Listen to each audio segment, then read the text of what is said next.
के पासवान परिवार में बड़ी लड़ाई। चिराग की चाची ने मां को घर से निकाला।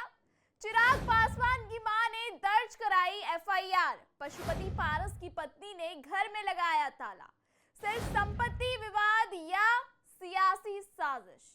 बिहार की सियासत में पारिवारिक कलह का नया अध्याय।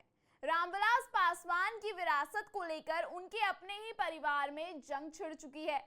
राजनीतिक मतभेदों से शुरू हुआ विवाद अब संपत्ति और अधिकार की लड़ाई में बदल चुका है। लेकिन इस बार मामला और गंभीर हो गया है जब चिराग पासवान की मां राजकुमारी देवी ने अपनी ही देवरानियों के खिलाफ एफआईआर दर्ज करा दी। आरोप है कि उन्हें घर से निकालने की साजिश रची गई और उनके साथ दुर्व्यवहार किया गया। सवाल उठता है, क्या यह महज संपत्ति का झगड़ा है या इसके पीछे राजनीतिक चालें भी खेली जा रही हैं? क्या चिराग पासवान की मां को निशाना बनाकर उनकी राजनीतिक ताकत को कमजोर करने की कोशिश हो रही है या कहानी कुछ और ही है? इन सब सवालों के जवाब देंगे हम आपको हमारी स्पेशल रिपोर्ट में। नमस्कार, आप देख रहे हैं आयुन भारत। मैं हूं आपके साथ तनीषा भारद्वाज। रामविलास पासवान के निधन के बाद से ही उनके परिवार में विवाद लगातार बढ़ता गया। पहले राजनीतिक मतभेद ने एलजेपी को दो धड़ों में बांटा। एक तरफ चिराग पासवान थे तो दूसरी तरफ उनके चाचा पशुपति कुमार पारस। लेकिन अब यह लड़ाई राजनीति से आगे बढ़कर पारिवारिक झगड़े और संपत्ति के बंटवारे तक पहुंच चुकी है। ताजा विवाद तब सामने आया जब राजकुमारी देवी ने बिहार के खगड़िया जिले के अलौली थाना में अपने ही परिवार के सदस्यों के खिलाफ एफआईआर दर्ज करवाई। उन्होंने पशुपति कुमार पारस की पत्नी शोभा देवी, दिवंगत सांसद रामचंद्र पासवान की पत्नी सुनैना देवी, उनके बॉडीगार्ड और दो ड्राइवरों पर गंभीर आरोप लगाए हैं। राजकुमारी देवी का दावा है कि उन्हें शारीरिक और मानसिक रूप से प्रताड़ित किया गया और घर से निकालने की साजिश रची गई। राजकुमारी देवी ने बताया, 29 मार्च की शाम मेरी दोनों देवरानियां अपने बॉडीगार्ड और ड्राइवरों के साथ घर आई। 30 मार्च को अचानक वे मेरे कमरे में घुस आई और मेरे कपड़े, गहने, बिस्तर बाहर फेंक दिए। बेडरूम और बाथरूम में ताले जड़ दिए। इस विवाद के बाद राजकुमारी देवी की तबीयत बिगड़ गई, जिसके बाद उनका इलाज घर में ही चल रहा है।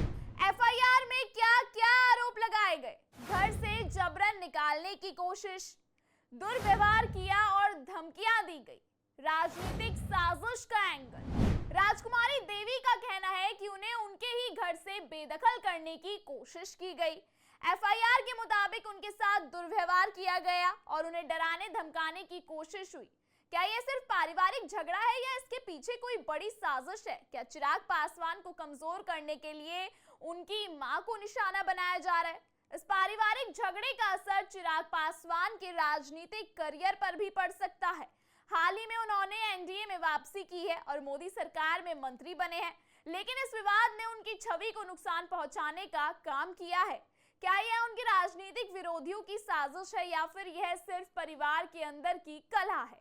रामविलास पासवान की उम्र जब करीब 8 साल की थी तभी उनकी ग्रामीण परिवेश से ताल्लुक रखने वाली राजकुमारी देवी से शादी करा दी गई थी। ये चिराग पासवान की सौतेली मां है। साल 1977 में जब ये पहली बार बिहार के हाजीपुर से रिकॉर्ड वोट से लोकसभा चुनाव जीतकर दिल्ली आए तो उनकी मुलाकात वाणिज्य मंत्रालय में डिप्टी डायरेक्टर के पद पर कार्यरत गुरबचन सिंह से हुई। इस दौरान वे गुरबचन सिंह की बेटी अविनाश कौर के संपर्क में भी आए। पासवान और अविनाश कौर की नजदीकी बढ़ी और बाद में दोनों ने शादी का फैसला कर लिया। शादी के बाद अविनाश कौर ने अपना नाम बदलकर रीना पासवान रख लिया और रीना पासवान के पुत्र हैं चिराग पासवान। बिहार में आगामी विधानसभा चुनाव से पहले यह विवाद राजनीतिक रंग भी ले सकता है। चिराग पासवान और पशुपति कुमार पारस पहले ही लोक जनशक्ति पार्टी को लेकर आमने सामने हैं। अब घर के भीतर चल रही रार ने इस परिवार की मुश्किलें और बढ़ा दी हैं। पुलिस ने मामले की जांच शुरू कर दी है, लेकिन अभी तक किसी की गिरफ्तारी नहीं हुई है और ये भी हो सकता है कि चिराग पासवान का राजनीतिक करियर गिनाने की ये एक सोची समझी साजिश है। रामविलास पासवान की विरासत पर छिड़ी यह जंग अब परिवार की दीवारों से निकलकर राजनीति और कानून के गलियारों तक पहुंच चुकी है। जहां एक तरफ चिराग पासवान की मां ने अपने सम्मान और अधिकार की लड़ाई छेड़ दी है, वहीं दूसरी तरफ उन्हीं के परिवार के लोगों ने उन्हें आरोपों से घेर दिया है।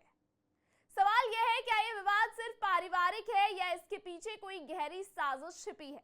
क्या चिराग पासवान की मां को निशाना बनाकर उनकी राजनीतिक ताकत कमजोर करने की कोशिश की जा रही है, या फिर यह सिर्फ संपत्ति का झगड़ा है जो अब खुलकर सामने आ चुका है? फिलहाल इस खबर में इतना ही। इस पूरे मामले पर आप क्या सोच रखते हैं, हमें कमेंट सेक्शन में अपनी राय जरूर बताइएगा।